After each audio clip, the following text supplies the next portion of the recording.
सन्मार्गापासून थोडंसं देखील ढळत नाहीत।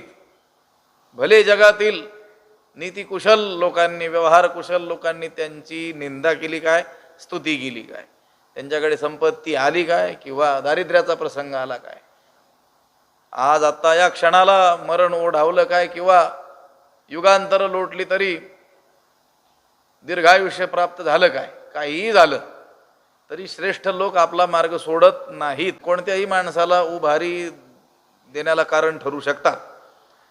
हताश झालेला, निराश झालेला जो मनुष्य आहे त्याला हे 2 श्लोक बळ देऊ शकतात, पुन्हा त्याला उभं करू शकतात।